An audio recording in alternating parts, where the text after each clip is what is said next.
Hello, everybody. Welcome to Two Friends Talking Trends, a podcast about marketing, PR, and everything in between. I am Pauline Barron.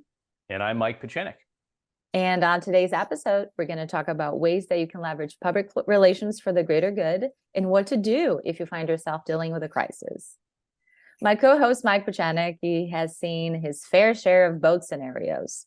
He spent 20 years as a reporter, and now he runs his own media consulting business. So, Mike, let's dive in. Can you please explain to our viewers what exactly is what you refer to as a vigilante PR, and how is it different from traditional PR? Yeah, Pauline, so it's a phrase that I use to describe a kind of offensive public relations when a client is trying to affect change for their own cause. In traditional PR, you're typically announcing something, trying to get the media to cover your client, from a vanity perspective. It's not particularly controversial all the time, but in vigilante PR, you're typically representing the underdog and you're trying to help them get their message out. And it can entail applying pressure to the other side, in many ways getting the media to do your bidding for you by asking those tough questions on your behalf so that you can continue to apply that pressure. Got it. So why would someone want to engage in vigilante PR, Mike? Yeah, so typically it works well when you're the underdog. You've got something to lose. An example would be the government is overreaching and causing some kind of financial hardship to you. Recently, I was engaged to represent a group of business owners who were going to be financially impacted by a city government's decision. The city had unilaterally decided to shut down vehicular traffic to a stretch of road that is in front of their businesses, and they stood to lose hundreds of thousands of dollars if this were to go through. So by using this vigilante PR, these tactics, we were able to draw attention to their concern and their cause, and we attracted media coverage from several outlets to share their plight with the general public. Okay, that's really, really interesting. So what would you say there are some of the tactics that will be helpful in this kind of PR? Yeah, so when you're on the offensive, you really want to be as visible as possible. So, calling press conferences is a great tactic. You got to time it just right. Of course, you don't want to conflict with the editorial meeting times of TV newsrooms, for example, which are, in the ballpark of 9, 10 o'clock in the morning. Sometimes it's great if you could schedule it right before a newscast so that you can ensure you'll get some live coverage out there.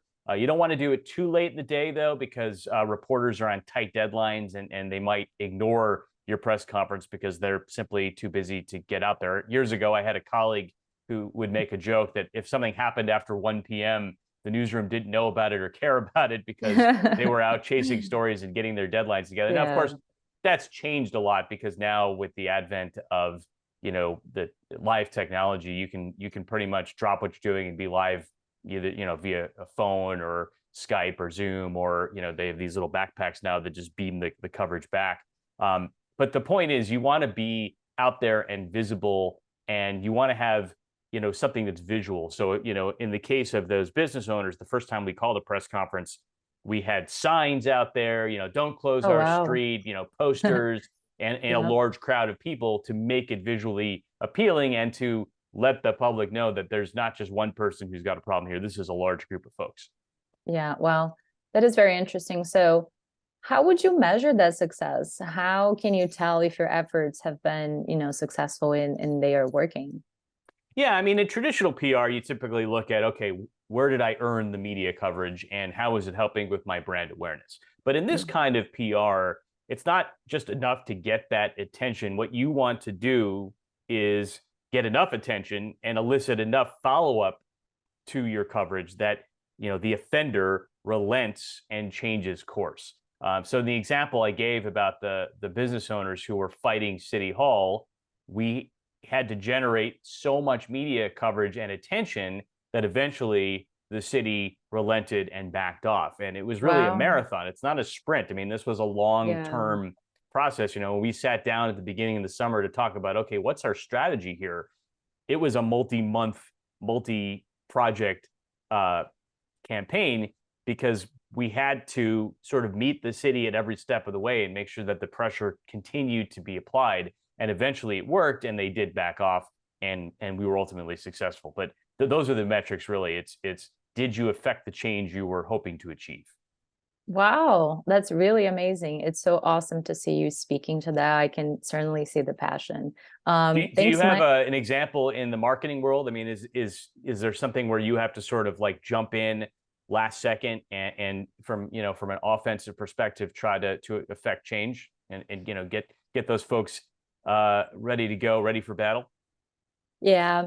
Well, we do that in marketing when something is going wrong with a campaign or, with a brand, like a crisis happening, pretty much like similar to PR. So I think when a crisis happened, marketing and PR, they have to be really, really close working together. At the time, I was wearing many hats. So I was the PR and I was the marketing person. I was doing everything. But I remember one of the clients that I worked I worked at this marketing agency, and one of our clients, they were like in a dairy industry, and I've visited, the manufacturing and the factory and everything many times, and I know it was impossible for them to have any animals inside of like the milk bottles, but somehow a consumer opened a jar of milk and then saw like a little piece of something solid and started kind of like going rogue, and it was online, on social media, it was on TV, it was everywhere, talking about how gross, and there was like a mouse inside of a milk jar. So I really had to jump really, really quick because it went viral. And then we just had to do some damage control there. I was able to call immediately my client and tell them exactly what to say, what to do. So it was certainly averted, a crisis that was averted, but I had to do a lot of like offense research and prepping. And thankfully, right after that, instead of being a negative experience and it could have been a crisis, people were just talking more about good things about the brand, and they bought more about our milks. So it was kind of like a positive experience, but certainly something that you have to act really, really fast, and you have to make sure that you are not offensive, right? To be able to address it. Because if you keep on the defense, I feel like they're just going to eat you alive. So you really have to go out there and be proactive in solving that problem. And I think it's really, really important to train clients to be on the offensive, right? Because as you were telling us, it's extremely important for you to be ready. But let's shift gears a little bit and talk about crisis communication. So while Vigilante PR can help the little guy, the big guy probably had a crisis on their hands, right? So how would you recommend resolving that problem or weathering that storm? Yeah, so I want to preface all this by saying my advice is in no way a knock to the fine folks who are the communications department at that particular government. They do great work there, and they continue to do great work. But I think in a situation like that, when you have somebody coming at you and saying that you're doing something wrong, transparency goes a long way. If you're on the firing line and if you're open and forthcoming with the media and the public, I think that will serve you well. Yeah. Yeah, that's a really good point. Transparency, in any kind of business is extremely important. So let's say that your client is facing a public relations crisis. What steps would you suggest they take in the immediate aftermath? Yeah, I mean, so I would triage the issue and determine how big of a problem you really have. A handful of social media posts that are relatively contained or a bad Yelp review is not necessarily what I would consider Hmm. crisis. So you got to really make sure you understand the context in which the issue is taking place. The example you gave of the dairy company and the false claims about the product, and it's starting to take off and go viral and get on Yeah. TV and have reporters ask questions. That is a bona fide crisis, and you definitely needed to respond to that. And it sounds like you did, and you were able to avert brand damage. But so let's just say the issue is taken off. They're starting to get some momentum, and then you're starting to get some calls from reporters.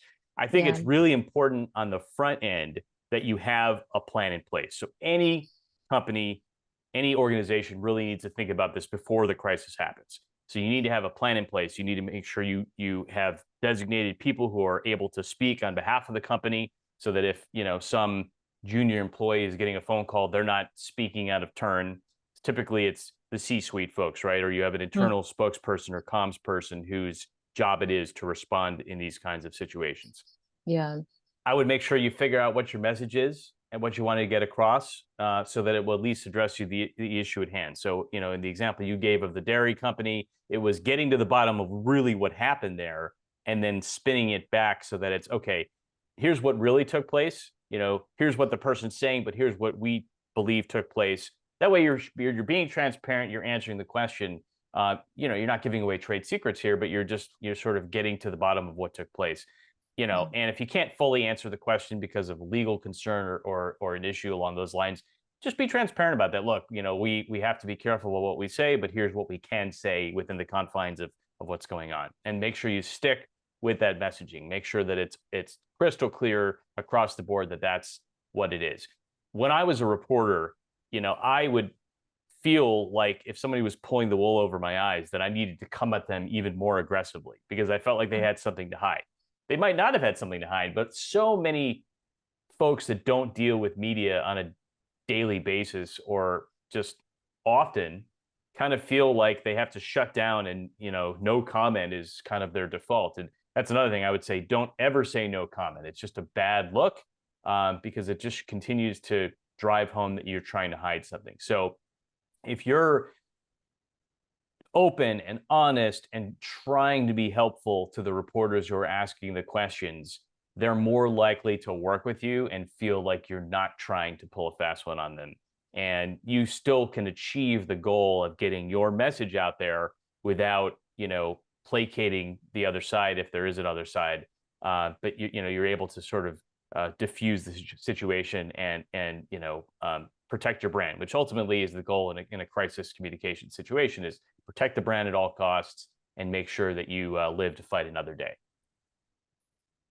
Wow, this is amazing, Mike. So one thing that jumped out is that you said that they need to be ready before the crisis come, right? Mm-hmm. How can they, like the listeners listening to us right now, they're like, okay, wow, I don't have a crisis prep in place. How would they be able, where can they start? Yeah, and it doesn't have to be some 50-page crisis communications plan with every I dotted and T crossed, but it should at the very least be a basic matrix of understanding what happens when something takes place, because it's not a matter of if, it's a matter of when. If you're in business long enough, that something is going to go sideways. And it doesn't have to be something that's going to end up on the front page of the New York Times or the Wall Street Journal. It could just be a local newspaper or a citizen journalist who posts something, and it doesn't take much for things to go sideways. So where I would start is I would take stock of your people and figure out who is your spokesperson, who's going to be the person to get that message across.